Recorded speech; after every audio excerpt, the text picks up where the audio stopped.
할렐루야.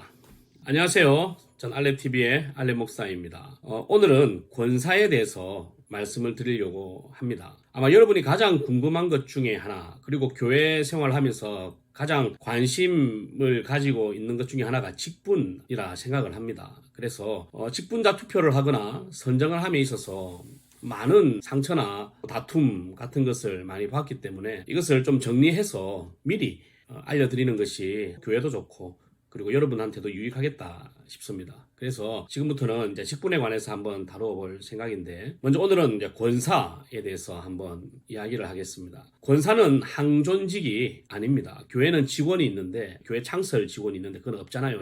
사도니까.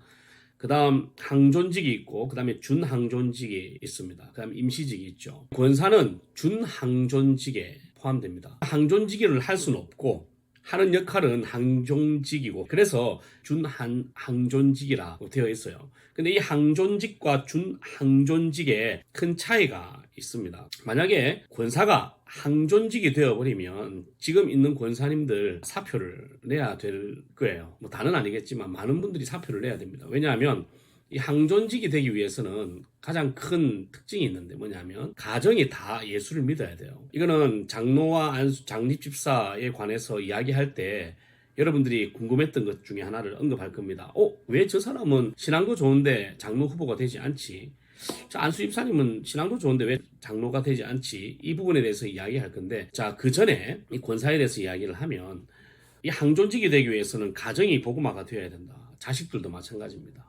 남편도 마찬가지고. 하지만 여성도들 중에는 대부분 남편 없이 신앙생활 잘 하시는 분들이 계시잖아요. 짝믿음 과정 혹은 신앙을 지키기 위해서 결혼도 하지 못하시는 분들. 하지만 그런 분들이 집사로서 계속 생활을 해 오시면서도 교회에 아주 덕이 되고 존경을 받고 모범이 되어서 뭔가 이제 신방 사역을 맡겨야 되는데, 그걸 할 수 있는 사람을 만약에 항존직으로 둬버리면 짝믿음 과정이나 결혼하지 않은 사람들은 다 권사직을 내려놔야 된다는 거예요. 그래서 지금은 준항존직이다. 그리고 권사가 항존직이 될 가능성이 있느냐? 없습니다. 성경에서 그걸 허락하지 않아요. 이거는 남녀 차별의 문제가 아니에요. 이거는 직무의 문제입니다. 직무의 문제고 성경에서 정한 문제이기 때문에 우리가 순종하는 것이 맞다는 거예요. 그러면 권사라는 직분은 성경에 있느냐? 없죠. 없습니다. 근데 이거 어디서 나오냐면 감리교에서부터 시작이 되었습니다. 영국에서 감리교가 시작될 때는 권사가 없었어요. 하지만 미국에서 이제 처음 시작을 했는데, 처음에 권사의 직무라는 것은 감리회 초창기에서부터 미국 감리교회에서 시작이 되었습니다.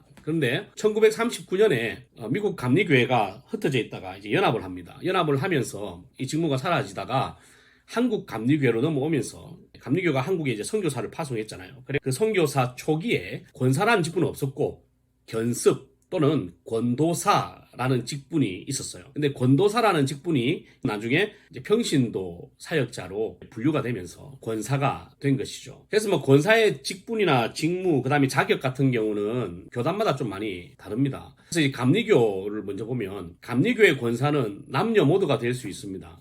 근데 장로교에서는 여자만 권사가 될 수 있죠.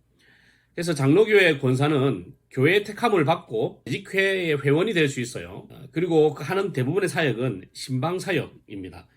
근데 큰 교회 권사님들은 신방사역을 안 하고 보통 구역장, 그 다음에 주방에서 일을 하시죠. 근데 가만히 생각해보면 주방사역도 엄밀히 따지면 뭡니까? 구제와 신방사역이에요. 구역장 사역도 엄밀히 따지면 신방사역입니다. 그래서 권사님들이 그런 사역에 많이 배치가 되는 거죠. 그래서 이제 권사는 항존직이 아니기 때문에 그 임직을 할 때 장립을 하지 않습니다. 이는 앞에 강의를 들으시면 되겠습니다. 임직을 할 때 안수하지 않아요. 그렇기 때문에 임명만 합니다. 그래서 장립이라 하지 않고 임직이라고 합니다. 그리고 권사의 자격을 보면, 고신교단의 자격을 보면 45세 이상 65세 이하의 여자 세례 교인으로 무흠하게 5년을 경과한 자, 행위가 복음에 적합하고 생활에 모범이 되는 자, 좋은 명성과 건전한 판단력을 가진 자, 그리고 본 교회에 등록한 후 2년 이상 경과된 자라고 되어 있어요.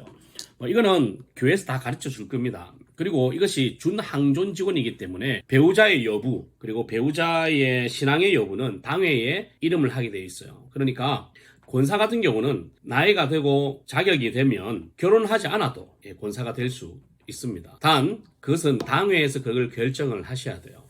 당회에서 결혼하지 않아도 이 사람은 충분히 권사가 될 자격이 있다라고 인정을 하면 후보에 올라올 수 있습니다. 하지만 뽑히는 것은 공동의회에서 성도들에게 피택이 되겠죠. 만약에 결혼하지 않았는데도 불구하고 피택이 되었다. 그것은 아주 훌륭하신 분이라는 뜻 아니겠습니까? 그러니까 권사로서의 자격이 된다는 거예요. 이것을 우리는 시무권사라고 부릅니다. 그런데 권사는 시무권사밖에 없어요. 사실 은퇴권사 우리가 이야기를 하지만 은퇴해서 권사님이라고 부르지만 엄밀히 따지면 시무권사가 권사고 이제 은퇴 권사님은 우리가 그냥 권사라고 호칭을 불러주는 거죠.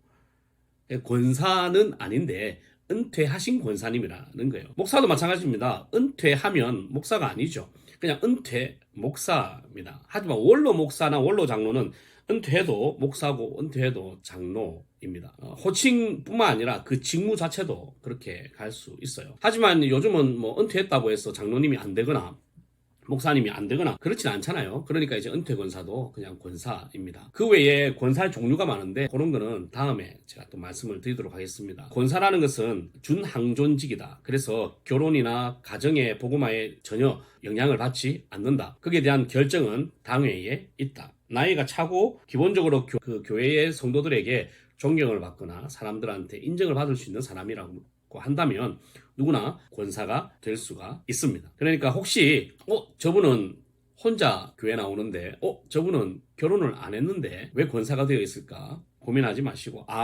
저분들은 그럼에도 불구하고 성도들한테 참 인정받고 사랑받는 사람이다 라고 생각하시고 존경하시고 많이 도와주셨으면 좋겠습니다. 그 외에 또 권사에 대해서는 다음 강의 시간에 말씀을 드리겠습니다.